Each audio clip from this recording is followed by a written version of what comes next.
हुकुमाची राणी मालिकेचे अपडेट पाहण्यासाठी लवकरच आपल्या चॅनलला सबस्क्राईब करा। चला तर मग आजच्या भागाला सुरुवात करूया। खरं तर सुरुवातीच्या भागातच आपण पाहतो विक्रांतने आता त्या माणसाला कॉल केलेला असतो आणि तो माणूस विक्रांतशी बोलणार असतो, पण तेवढ्यातच उर्मिलाने हाक मारल्यामुळे विक्रांत त्याचा मोबाईल ठेवतो तिथेच आणि निघून जातो।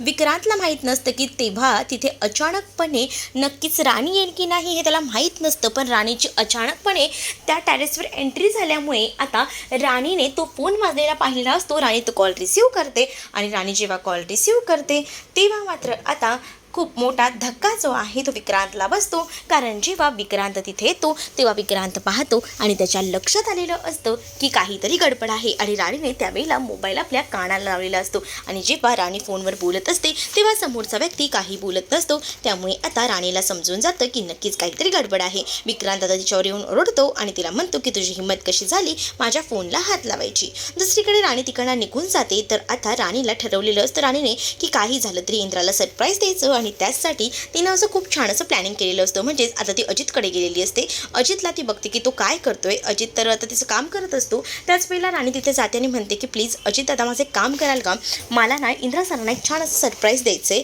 काय सरप्राईज आहे, आणि तिने इंद्राचा एक कॅमेरा आलेला असतो आणि तो कॅमेरा तिला दाखवू लागते आणि म्हणते की प्लीज तुम्ही हा कॅमेरा तेवढा इंद्रा सरांचा रिपेअर करून द्याल का, कारण ना ह्यामध्ये काही फोटोज आहेत आणि या फोटोंचं सरप्राईज मला त्यांना द्यायचं आहे। तर तुमचे काही खास फोटोज आहेत का इथे फिरायला गेल्यावरचे। तर राणी म्हणते की हो, पण मला ना त्यांचं सरप्राईज द्यायचं आहे, कारण का खूप सुंदर सुंदर फोटो इंद्रा सरांनी काढलेले आहेत आणि म्हणूनच प्लीज तुम्ही माझं इतकं काम कराल का। अजित म्हणतो इतकंच ना वहिनी, करेन ना मी तुमचं काम, आणि असं बोलून ती आता ती जबाबदारी तो घेतो। तर दुसरीकडे आता पाहायला मिळतं की राणी जी आहे ती आता रूममध्ये गेलेली असते आणि ती पाहते तर काय तिथे आता जी मालती असते ना तिने इंद्रासाठी पिझ्झा त्याचसोबत जे कोक असतो कोको कोला हे सगळं काही ऑर्डर केलेलं असतं। आणि जेव्हा हे सगळं काही राणी रूममध्ये जाऊन पाहते तेव्हा राणीला जबरदस्त असा धक्का बसतो, कारण राणी विचार करते की डॉक्टरांनी काही पथ्य दिलेली आहेत आणि ती पथ्य पाळायला हवीत, पण इथे मात्र मालती सगळं काही उलटं करत असते आणि या सगळ्या गोष्टीचा राणीला राग येत असतो आणि राणी सरळ बोलते की हे सगळं तुम्ही काय करताय, पण सतत काय डॉक्टर असं मालतीने लावलेलं असतं। आणि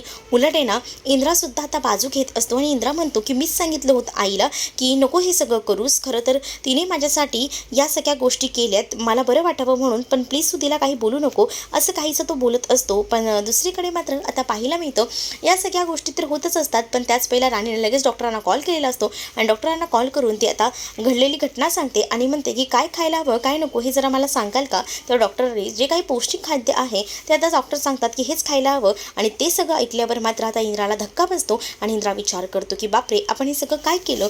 पण आता मालतीला आता कळून चुकलेलं असतं की ही मुलगी आपल्याला इथं काहीच चालू देणार नाही, कारण तिचं तिनं चालवलेलं आहे आणि या सगळ्या गोष्टी कळल्यामुळे मालतीसुद्धा आता शांत राहते। पण आता डॉक्टरने सांगितलेली पथ्य तर पाळायला हवीत असं देखील आता राणीने सांगितलेलं असतं। दुसरीकडे आता जो इंद्रा आहे त्याला वॉशरूमला जायचं असतो आणि त्यामुळेच इंद्रा जो आहे तो मात्र आता राणीला सांगत असतो की मला वॉशरूमला जायचं आहे। मग राणी म्हणते की कोणाला विचारताय, जा ना, मला काय सांगताय या सगळ्या गोष्टी, तुम्हाला जायचं असेल तर तुम्ही जाऊ शकता।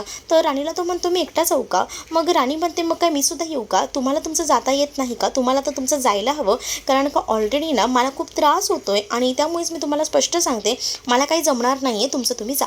मग काय इंद्रा हळूहळू का होईना जायला बघत असतो आणि त्याच वेळेला इंद्राचा तोल जाऊन इंद्रा पडणार ते राणीला दिसतं, राणी लगेच त्याला सावरते आणि त्याच वेळेला इंद्रा हळूसपणे अलगदपणे त्याचा हात लागल्यामुळे इंद्रा आणि राणी दोघंही जण धडपडून खाली पडतात आणि राणी आणि इंद्रा एका बेडवर एकत्र पडलेले असतात। आणि त्याच वेळेला इंद्राचा हात त्या ग्लासला लागतो आणि त्यामुळे इंद्राच्या हाताला ग्लास लागल्यामुळे तो ग्लास जमिनीवर पडतो आणि त्याचा आवाज भयंकरचा आल्यामुळे सगळ्याच कुटुंबातील लोक तिथे येतात आणि सगळेजण म्हणतात की काय झालं आहे। तोपर्यंत राणी लगेच उठलेली असते आणि इंद्राला सुद्धा तिने नीट झोपवलेलं असतं। त्याच वेळेला सगळे आरोप जे आहे ते मालती करू लागते राणीवर, पण इंद्रा जो आहे तो म्हणतो की या सगळ्यामध्ये राणीची काहीच चूक नव्हती, कारण उलट राणीने मला सावरलं, मी पडणार होतो तर, पण मालती त्यामध्ये सुद्धा राणीची चुका काढू लागते आणि म्हणत असते की नाही खूपच चुकीचं आहे।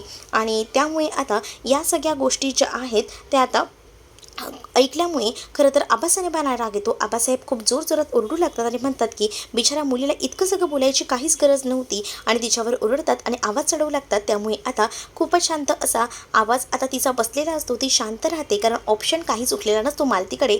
दुसरीकडे राणी आता इंद्राकडे बघत असते, इंद्रा जो आहे तो आतमधून खूप रडत असतो आणि त्यामुळे आता जी राणी आहे त्याच्याकडे जाते आणि राणी विचारते की काय झालं आहे. त्यावर इंद्रा सांगतो की मला ना खूप जास्त त्रास होतोय, मलाच माझं कळत नाही आहे, मी पुन्हा माझं काम करू शकेन का, हे सगळं विचारून तो रडत असतो. त्यावर राणी त्याला सावरते आणि मी कायम तुमच्यासोबत आहे, तुम्ही काळजी करू नका असं बोलून त्याला आता धीर देत असते. त्यामुळे आता इंद्राला राणी स्वतःच्या पायावर उभं राहण्यासाठी बरेच प्रयत्न करताना दिसत आहे. तर तुम्हाला एपिसोड पाहायला आवडतोय का हे नक्कीच मला कमेंटमध्ये सांगा आणि असेच नवनवीन एपिसोड्स पाहण्यासाठी आपल्या चॅनलला सुद्धा सबस्क्राईब नक्कीच करा. चला तर मग भेटूया पुढच्या भागात. तोपर्यंत टाटा बाय.